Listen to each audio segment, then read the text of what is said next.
নমস্কার, সুস্বাগতম। Welcome to my channel be good and do good. আশা করি সবাই ভালো আছেন। এই যে শীতের আমেজে বাংলাদেশে ইন্ডিয়ার থেকে বেশি শীত পড়ে আমি জানি, এবং আপনারা কেমন আছেন নিশ্চয়ই জানাবেন। এই যে বাংলাদেশের রাজনৈতিক পরিস্থিতি এত উত্তপ্ত, তাতে কি এই শীতের আমেজটা কি একটু কম হয়েছে, নাকি শীতটা একটু বেশিই পড়েছে?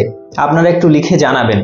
যাই হোক, বাংলাদেশের বিষয়ে কথা বলতে আমেরিকা যুক্তরাষ্ট্রের ন্যাশনাল সিকিউরিটি অ্যাডভাইজার তিনি আগামীকাল ভারতে আসছেন। আমি এখানে বাংলাদেশের বিষয়ে কেন জুড়লাম, মানে আমেরিকার যে national security adviser Jake Sullivan, তার সঙ্গে ভারতের যে পররাষ্ট্রমন্ত্রী তিনি গিয়ে কথা বলেছেন, এস জয়শঙ্কর। কিছুদিন আগেই আপনারা জানেন বৈঠক হয়েছে। সেই সাথে সাথে বৈঠক হয়েছে ডোনাল্ড ট্রাম্পের যে হবু এনএসএ মাইকেল ওয়াল্টস, তার সঙ্গেও কথা হয়েছে। কিন্তু আবার এই আগামীকাল বর্তমান বাইডেন সরকারের এনএসএ কেন আসছে অজিত দোভালের সঙ্গে কথা বলতে? আমেরিকা বাংলাদেশের যা ক্ষতি করেছে, যে ক্ষতি করে হাসিনাকে তাড়িয়েছে এবং ইউনূসকে বসিয়েছে, বাংলাদেশের রাজনৈতিক পরিস্থিতি এত উত্তপ্ত হয়েছে, এত ডামাডোল পরিস্থিতির সৃষ্টি হয়েছে, তার জন্য দায়ী হলো আমেরিকা। তারা যে পাপ করেছে সেই পাপ ভারতের বিরুদ্ধেও করেছে। এখন আসছে ক্ষতপূরণ করতে। কিন্তু এই ক্ষতপূরণ করতে আসলেই কি হবে? ভারত কি অত সহজেই মেনে নেবে? আপনি কি মনে করেন? অবশ্যই লিখবেন। কারণ 20 জানুয়ারি যখন ডোনাল্ড ট্রাম্প ক্ষমতায় বসবেন, তারপরে আসছে তাদের বিরোধী দল, সেই ডোনাল্ড ট্রাম্পের নতুন যে ন্যাশনাল সিকিউরিটি অ্যাডভাইজার, তার সঙ্গেও পররাষ্ট্রমন্ত্রী গিয়ে কথা বলে এসেছেন। তার সঙ্গে হবে নতুন করে রণনীতি তৈরি করা হবে। বাংলাদেশের কি হবে, বাংলাদেশের ভাগ্য তখন ঠিক হবে, আপনারা সবাই জানেন।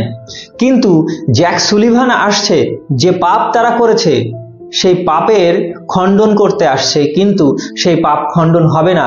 বাংলাদেশের প্রতি যা ব্যবহার বাংলাদেশের ইউনূস এবং তার যে গ্যাং রয়েছে, সেই গ্যাংয়ের প্রতি যে ব্যবহার ভারতের করা উচিত, আমেরিকার করা উচিত, সেটা ঠিকঠাক হবে।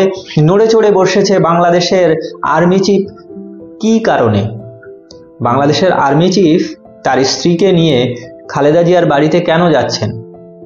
তার স্ত্রী তো শেখ হাসিনার বোন। শেখ হাসিনার বোন বিএনপির নেত্রী চেয়ারপারসন, তার কাছে যাচ্ছে, খালেদা জিয়ার কাছে। কারণ তো নিশ্চয়ই আছে। আমি গতকালই ভিডিও করেছিলাম তো আপনাদের কাছে।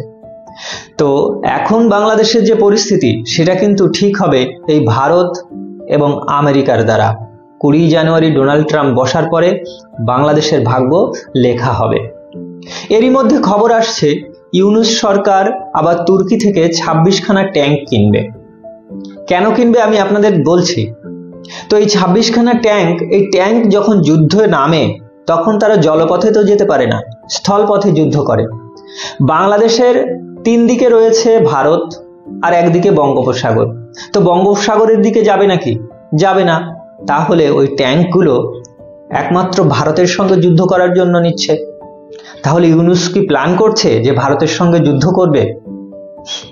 না, যুদ্ধ করার প্ল্যান নয়। এটা হলো যে সেন্টিমেন্ট, যে আবেগটাকে কাজে লাগিয়ে তারা ক্ষমতায় বসে আছে, সেই সেন্টিমেন্ট বা আবেগটাকে যেন যেতে না হয়, মানে সেই আবেগ যেন চলে না যায় পাবলিকের কাছ থেকে। অর্থাৎ ভারত বিরোধী জিগির, ভারত বিরোধী মানসিকতা, এটাকে চাগিয়ে রাখার জন্য এই ধরনের কাজ করতেই থাকতে হবে। এবং যত বেশি পারা যায় নির্বাচনটাকে পিছিয়ে নিয়ে যেতে হবে। যত নির্বাচন পিছবে বিএনপির তত ক্ষতি।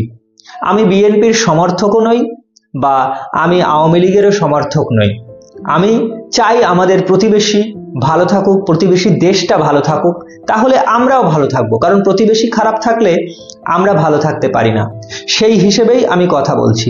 তো বাংলাদেশের বিএনপি দিন দিন তাদের মাটি হারাচ্ছে, আর দিন দিন বাড়ছে আওয়ামী লীগের শক্তি। কেন?